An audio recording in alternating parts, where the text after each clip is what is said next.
What happens when a flight attendant slaps the wrong man on a packed plane while the cameras are rolling? You ever had one of those days where everything feels like it's going to be simple, smooth? That was today for Jordan Whitaker. The guy wasn't looking for attention, even though attention usually found him. When your father's name is plastered across Fortune magazine covers, it comes with the territory. But Jordan wasn't the flashy type.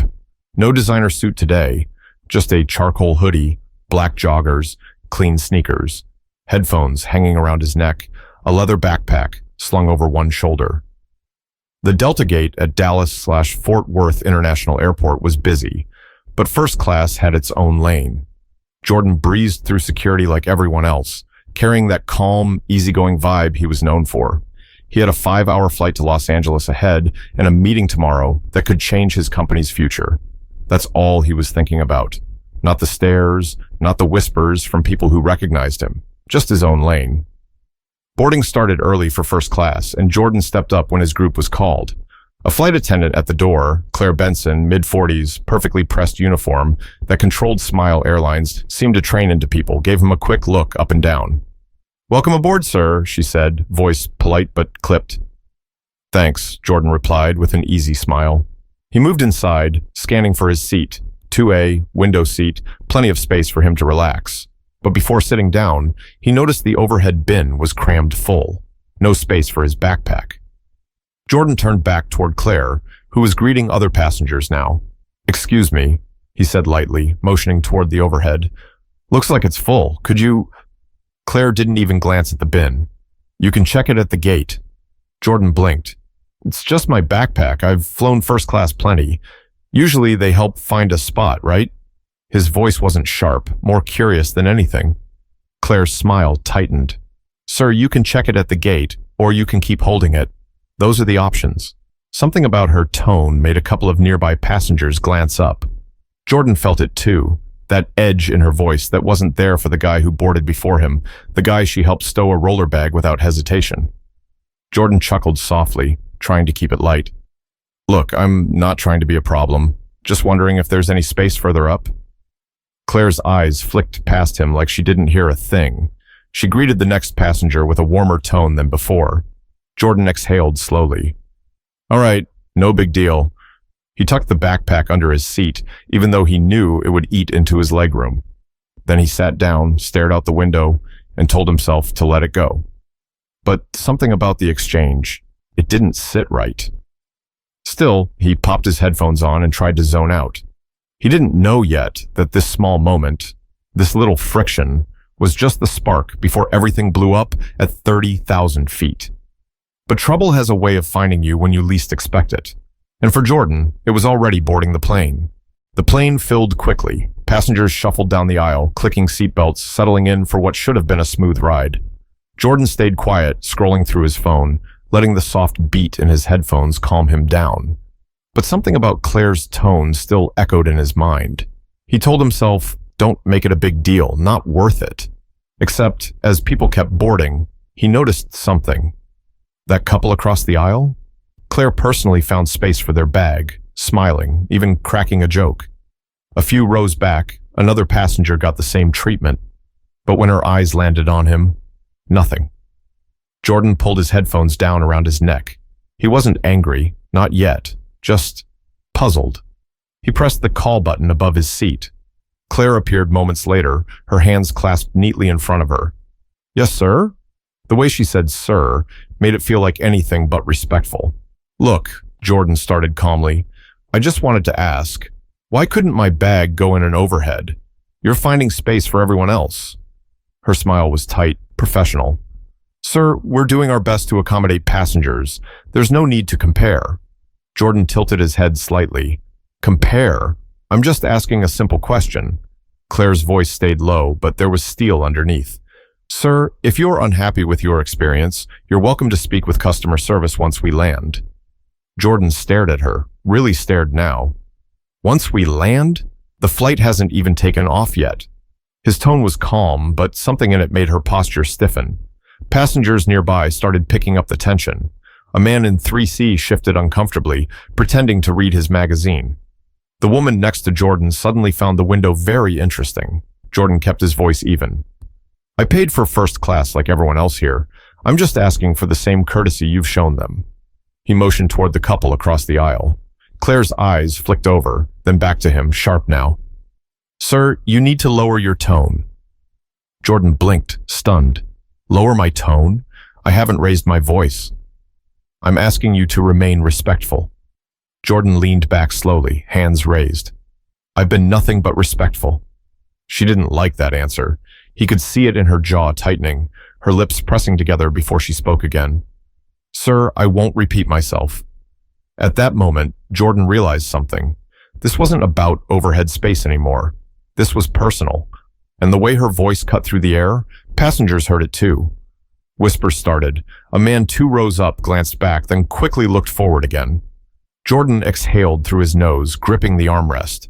He hated attention, hated scenes like this. All he wanted was a quiet flight. But it was clear.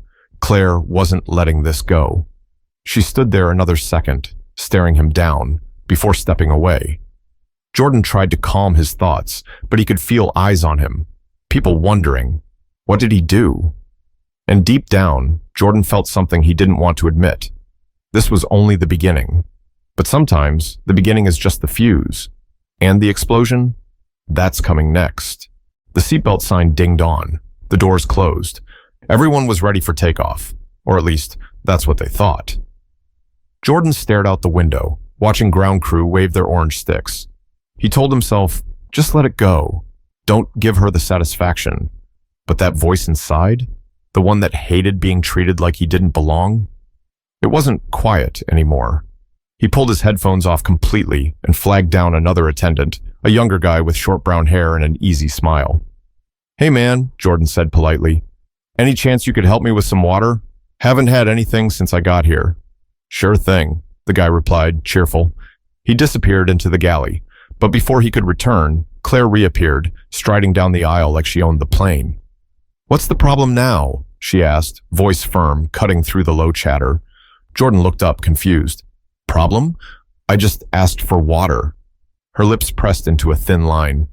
"If you need something, you ask me, not my staff." Jordan blinked, incredulous. "Your staff? He's a flight attendant, too. He was right there." I asked politely. Claire leaned down, her voice dropping low, but not low enough to hide from the people in 2B and 3A. "Sir, this is your second time challenging me. I won't allow disrespect on my flight." Jordan laughed once, bitter and quiet. "Disrespect? You really think asking for water is disrespect?" "I think you're being difficult for no reason." "Difficult?" Jordan's tone sharpened now. "I asked for a spot for my bag. You refused. Now I ask for water, and that's a problem too?" Her eyes flashed. "If you don't like the service, you're welcome to book a different airline next time." The younger attendant returned then, holding a bottle of water, frozen in place when he saw Claire standing there like a storm about to hit. Jordan reached out, took the bottle slowly, eyes still locked on her. "Thanks, man." Claire straightened, her voice louder now so more passengers could hear. "Sir, this behavior will not be tolerated." Jordan set the water down on his tray, calm, deliberate. "You keep saying that, but all I've done is ask for basic things that everyone else gets without an issue." The cabin felt tense, thick, like everyone was holding their breath. A woman in 1C glanced back, her eyebrows raised in quiet shock. A man 2 rows behind whispered to his wife, "What's going on?" Jordan could feel the weight of their stares now.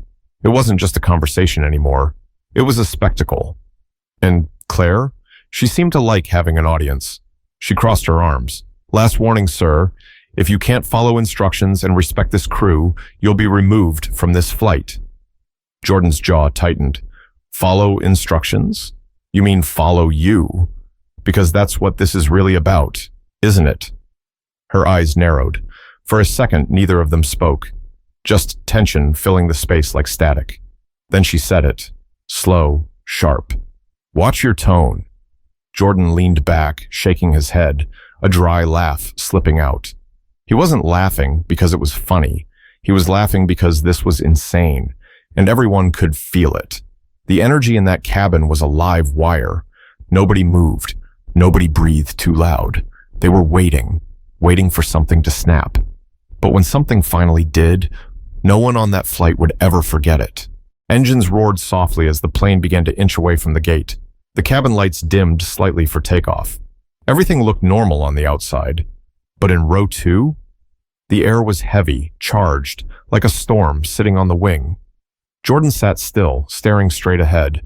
His heart was pounding, not because he was scared, but because this was absurd.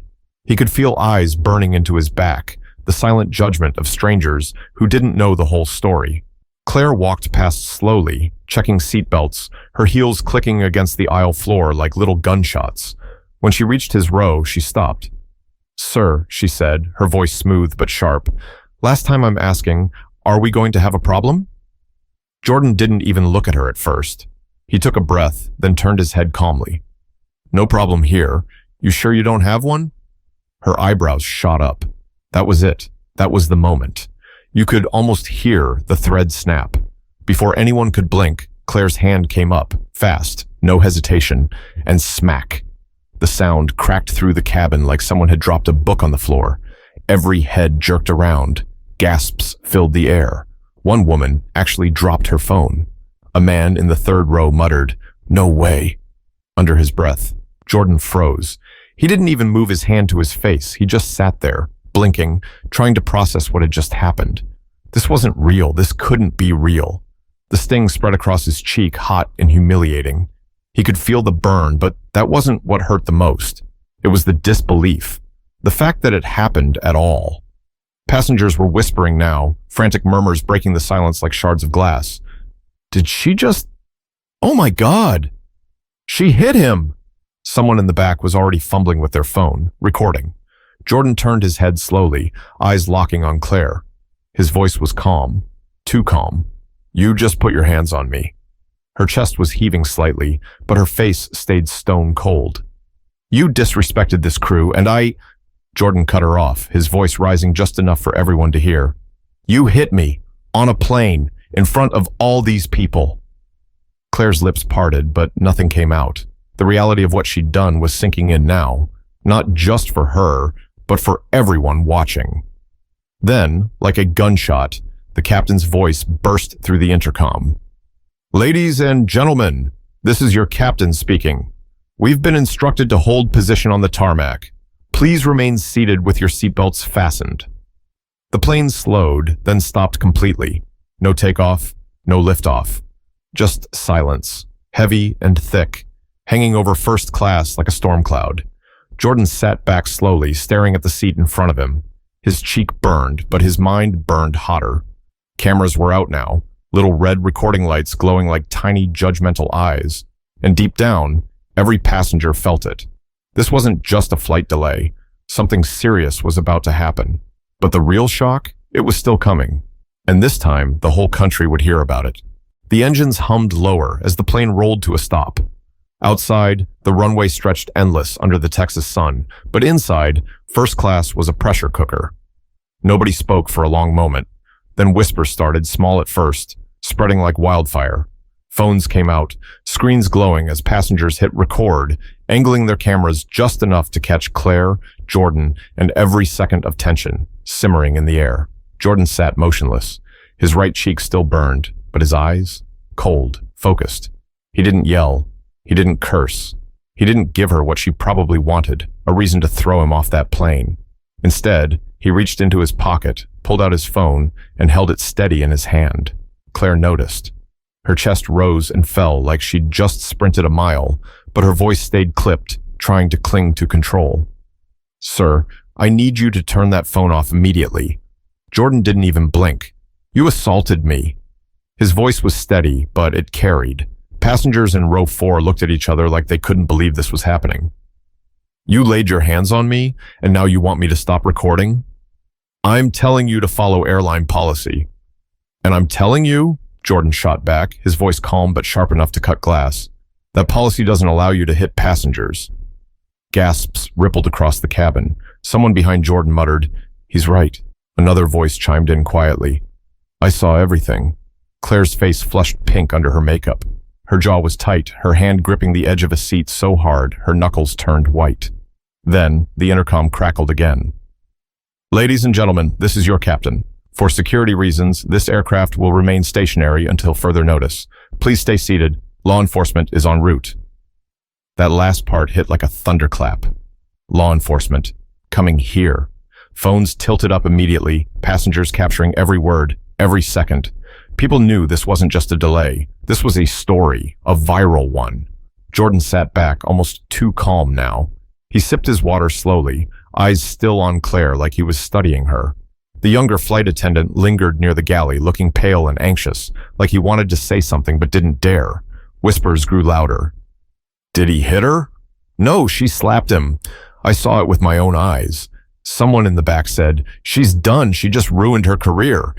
Claire stood stiff as a statue, eyes darting toward the cockpit, like she was waiting for someone to back her up. But no one did.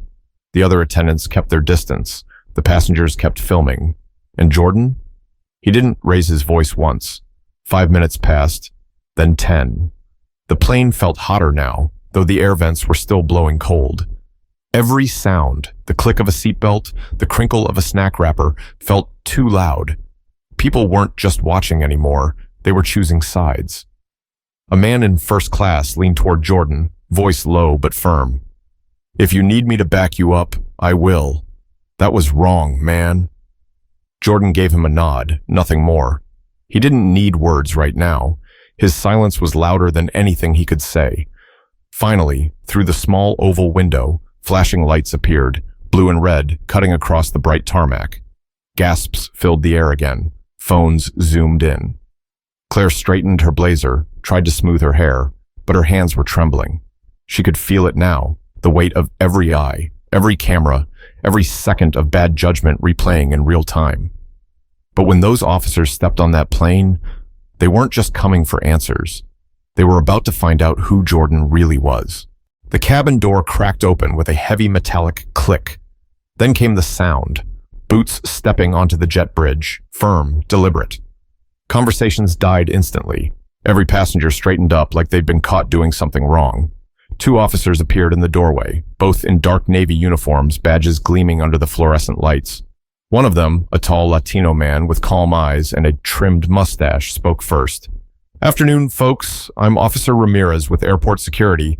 I need everyone to stay seated while we address the situation. The second officer, a black woman in her mid-30s, with her hair pulled back in a neat bun, scanned the room like she could read every secret. Phones down, please. This is an active investigation. Nobody put their phones down. Some lowered them slightly, but the little red lights still glowed. Claire stepped forward quickly, her voice eager, almost desperate. Officers, thank you for coming. We have a passenger causing a disturbance. Jordan cut in, calm as ever. That's one way to put it. Another way, she hit me. Gasps fluttered through the cabin again like startled birds. The officers glanced at each other, then back at Claire. Ramirez's voice stayed level. Ma'am, is that true? Claire's throat bobbed. He was being aggressive, disrespectful. I acted to protect the crew. Jordan laughed once under his breath. Protect the crew? From me asking for water? He turned his head toward the aisle, speaking louder now. Anybody here see me threaten her? Anybody? Voices erupted almost instantly. I saw the whole thing. She hit him out of nowhere. He didn't do anything wrong. A woman in row 3 held up her phone. It's on video. That was it. Ramirez's jaw tightened slightly. He turned back to Claire. Ma'am, I'm going to need you to step aside. Her face flushed crimson. You're not listening. The female officer cut her off, voice firm. Now. Claire hesitated for half a second, then moved stiffly toward the galley. Her hands were trembling so badly she had to grip the edge of the wall to steady herself. Ramirez crouched slightly so he was at Jordan's eye level. His voice softened. Sir, are you hurt? Jordan shook his head slowly. Physically? No. But what she did, that's not something you just brush off. Ramirez nodded. Understood. We're going to take statements from everyone. This flight isn't leaving until we get this sorted. Jordan leaned back, exhaling for what felt like the first time in an hour. Passengers were still whispering, still recording. He knew this wasn't over, not by a long shot. The female officer returned from the galley, her expression unreadable. She leaned toward Ramirez and murmured something that made his eyebrows lift slightly. Then he looked at Jordan. Mr. Whitaker, Ramirez said, his tone shifting, more respectful now. Is there a private number we can reach for your legal team? That made the whole cabin go silent. Claire froze mid-step, turning back slowly, her face draining of color. Legal team? Someone whispered from the back. Jordan's eyes locked on her as he answered, his voice calm and even. Yeah, I can give you my lawyer's direct line, or... He paused just long enough for the weight of the moment to sink in. My father's office. Claire blinked. Your father? Jordan leaned forward slightly, his gaze never leaving hers. Richard Whitaker, CEO of Whitaker Global Holdings. The name hit like a punch to the gut. A man in 3C actually muttered, "No way," under his breath. Claire's lips parted like she was trying to speak, but no sound came out. The female officer straightened.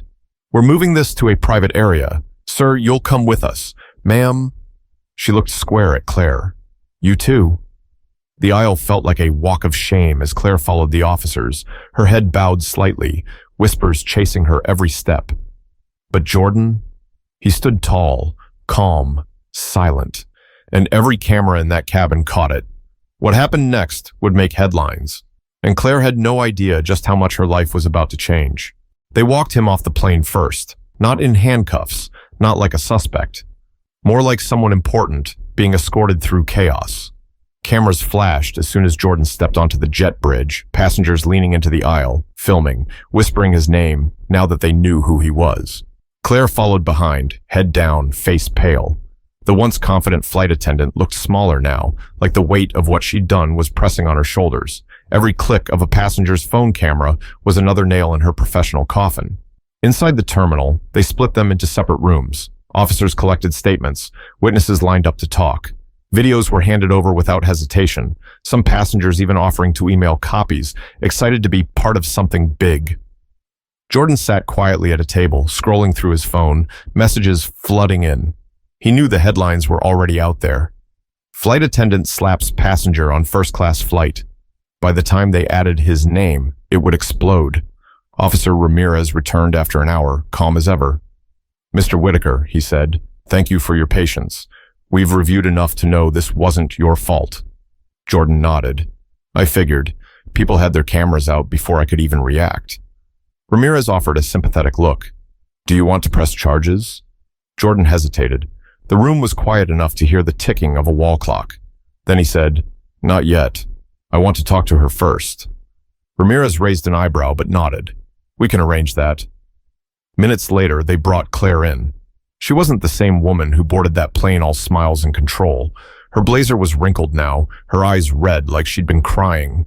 She didn't sit down at first, just stood there gripping the back of a chair. Jordan studied her. No anger in his eyes now, just something colder. Disappointment. Finally, she spoke, her voice shaky. I don't know what to say. Start with why, Jordan said quietly. Why did you think it was okay to treat me like that? Her throat tightened. She swallowed hard. I misread the situation. I thought you were trying to challenge me. Jordan let out a slow breath, shaking his head slightly. Challenge you? For asking for water? For wanting the same service everyone else got? Tears welled in her eyes now.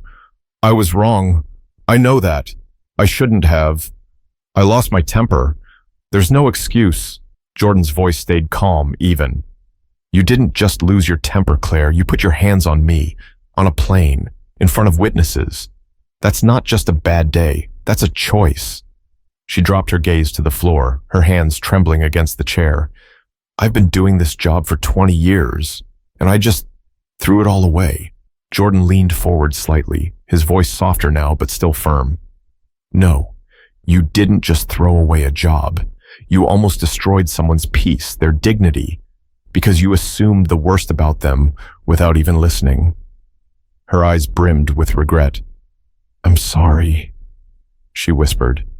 Jordan stared at her for a long moment. Then he stood up slowly. You don't owe me an apology, Claire. You owe yourself one. And maybe everyone else you've treated like they didn't belong. He didn't say another word after that. He didn't have to. He walked out of that room, calm, head high, his phone already buzzing with calls from lawyers, PR teams, and news outlets.